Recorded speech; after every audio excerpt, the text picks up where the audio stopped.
Hi friends, welcome to తెలుగింటి వంటలు. ఈరోజు మనము ఒక టేస్టీ కమ్మనైన కర్రీ చేద్దామా. చాలా టేస్టీగా ఉంటుందండి. Beans aloo curry.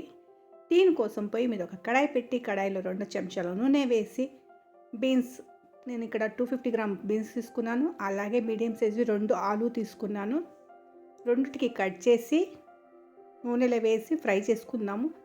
ఈరోజు నేను ఆలు రౌండ్గా కట్ చేసుకున్నాను. పెద్దగా ఉన్నదానికి మధ్యలో కట్ చేశాను. కాదు, ముక్కలుగా కూడా చేసుకోవచ్చు, మీరు మీ చాయిస్. చూశారు కదా, బీన్స్ కూడా నేను పెద్ద ముక్కలుగా పెట్టాను. బీన్స్ ఆలు పెద్దగానే ఉంటే బాగుంటాయి. ఏ రెసిపీ అయినా అంటే ఫస్ట్ చూడగానే ఇష్టం అవ్వాలి. కళ్ళకి ఇష్టమైందంటే సంతోషంగా ఇష్టంగా తింటారు ఇంట్లో వాళ్ళు.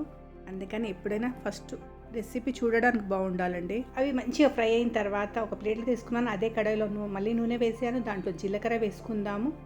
ఒక ఎండు మిరపకాయ వేసాను. అలాగే 3G పేస్ట్, అల్లం వెల్లుల్లి గ్రీన్ చిల్లీ పేస్ట్ వేసాను. అది కూడా మంచిగా ఫ్రై అవ్వాలి. అది కొద్దిగా ఫ్రై అయిన తర్వాత దీంట్లో ఇప్పుడు మనము 2 స్పూన్ బేసన్ వేసుకుందాము. బేసన్కి ఇప్పుడు మంచిగా ఫ్రై చేసుకుందాము. దాంట్లోకి మంచి కలరు ఫ్లేవరు వచ్చే వరకు ఫ్రై చేసుకోవాలి. దీనికి అది ఫ్రై అయిందంటే మీకు తెలిసిపోతుంది, దాని కలర్ చేంజ్ అవుతుంది, మంచి గుమ్మలాడుతూ ఫ్లేవర్ వస్తుంది అనమాట. దాని తర్వాత దాంట్లో సన్నగా కట్ చేసిన ఆనియన్స్ వేసేసుకుందాం. ఆనియన్ కూడా ఫ్రై చేసుకుందాము. ఆనియన్ కొద్దిగా మంచిగా ఫ్రై అయిన తర్వాత దాంట్లో పసుపు, కారము, ధనియాల పౌడర్ వేసుకుందాము. ఈ మసాలాలన్నీ మీరు మీ ఇంట్లో రుచికి బట్టి వేసుకోండి. ఎక్కువ తక్కువ మీరు ఎంత తింటారో చూసుకొని వేసుకోండి. ఇవన్నీ మసాలా వేసిన తర్వాత దీనికి ఇప్పుడు మంచిగా కలిపేసుకుందాము. ఇంతే అండి, ఇక రెగ్యులర్ స్పైసెస్ ఇవే. దీంట్లో ఇంక నేను గరం మసాలా కూడా వేయట్లేదు. ఇది డ్రైగా ఉంది కదా, మాడుతుందని నేను కొద్దిగా నీళ్ళు వేసుకుంటున్నాను. మసాలా మంచిగా ఫ్రై కూడా కావాలి కాబట్టి కొద్ది నీళ్ళు వేసుకుంటూ మసాలాకి మంచిగా ఫ్రై చేసుకుందాము. బేసన్లో మసాలా మంచి ఫ్రై అయిపోవాలి.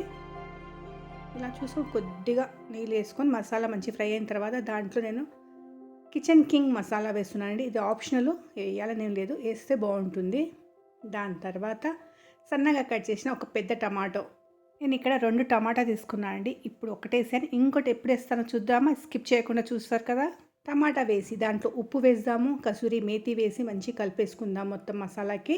మూత పెట్టి టమాటా మగ్గే వరకు ఉడకపెట్టుకుందాం. కానీ మధ్యలో కలుపుతూ ఉన్నాం. చూస్తున్నారు కదా, కింద అడుగంటుకుంటుంది కాబట్టి మధ్యలో కలుపుకుంటూ మూత పెట్టి టమాటా మగ్గనిస్తాము. టమాటా మగ్గిన తర్వాత దీంట్లో నేను 2 స్పూన్ల పెరుగు వేసానండి. పెరుగు వేయగానే కంటిన్యూగా కలపాలి. ఒక పొంగు వచ్చే వరకు కంటిన్యూగా కలిపితే అసలు పెరుగు విరగదు. పెరుగు విరిగిందంటే చూడడం కూడా కర్రీ అస్సలు బాగుండదు. కాబట్టి ఒక్క పొంగు వచ్చేవారు కలపండి చాలు. దాని తర్వాత వదిలేసినా ఏం కాదనమాట. ఇప్పుడు రుచికి తగ్గట్టు ఉప్పు, కొద్దిగంత చక్కెర వేసుకుందాం. చక్కెర జస్ట్ మసాలా బ్యాలెన్స్ చేయడానికి అన్నమాట.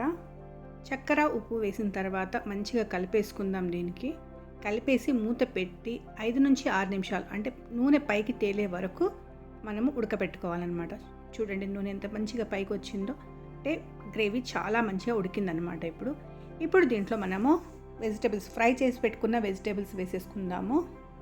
మసాలా కూరగాయలు 2 మంచి కలిసిపోవాలి. అలా కలుపుకుందాము. రెండుటికి కలవాలి, అలా కలుపుకుందాము. కలిపేసుకొని ఇప్పుడు మీకు లిక్విడ్ ఎంత కావాలో చూసుకొని నీళ్ళు వేసుకోండి. నేను ఇది సెమీ లిక్విడ్ చేస్తున్నాను, అంటే నాకు మరీ పల్సగా మరీ డ్రైగా కాకుండా జస్ట్ కొద్దిగా లిక్విడ్లా ఉండాలని. దాని తర్వాత నీళ్ళు వేసుకొని కలుపుకున్న తర్వాత మూత పెట్టి 5-6 నిమిషాలు ఉడకనిస్తామండి. 5-6 నిమిషాల తర్వాత మూత తీసి మనం ఇంకో టమాటా అని చెప్పాను కదా, ఆ టమాటా పెద్ద ముక్కలుగా కట్ చేసి పైనుంచి వేస్తాము. ఇలా వేయడం వల్ల చూడడం చాలా బాగుంటుంది. ఇంకోటి టేస్ట్ కూడా చాలా బాగుంటుంది. టమాటా వేసి ఒకసారి కలిపేసుకుందాము. అలా టమాటా వేసిన తర్వాత ఇంకో నిమిషం ఉడకనిస్తాము. టమాటా కూడా ఉడకాలి కదా, అందుకని ఇంకో నిమిషం ఉడకనిస్తాము. ఆ 1 నిమిషం తర్వాత ఆలు ఒకసారి చెక్ చేయండి. ఆలు ఉడికిందంటే మన కర్రీ రెడీ అనమాట. పైనుంచి కొత్తిమీర వేసేసుకుందాము, సన్నగా కట్ చేసేసి. అలాగే 1 స్పూన్ నెయ్యి వేసుకుంటున్నాను. నెయ్యి అయినా వేసుకోండి, బటర్ వేసుకున్నా బాగుంటుంది, అది మీ చాయిస్. ఈ కర్రీ తప్పకుండా ఒకసారి ట్రై చేయండి. చేసి తిన్న తర్వాత మీరే చెప్తారండి చాలా టేస్టీగా ఉంది, మా ఇంట్లో అందరికీ ఇష్టమైందని మీరు చెప్తారు. అంత టేస్టీగా ఉండే కర్రీ తప్పకుండా ట్రై చేస్తారు కదా. ఇష్టమైతే ఒక లైక్ చేయండి. ఇంతవరకు మీరు సబ్స్క్రైబ్ చేసుకోలేదు అంటే సబ్స్క్రైబ్ చేసుకోవడం అస్సలు మర్చిపోకండి. సబ్స్క్రైబ్ పక్కన ఉన్న బెల్ బటన్ ప్రెస్ చేస్తేనే నేను చేసే వీడియో నోటిఫికేషన్ మీకు అప్ టు డేట్ వస్తూ ఉంటుంది. అందరికన్నా ముందు మీరు చూడగలుగుతారు. కామెంట్ చేయడం అస్సలు మర్చిపోకండి. మీరు చేస్తేనే కదా మీకు నచ్చుతుందా లేదా అనేది నాకు తెలుస్తుందండి.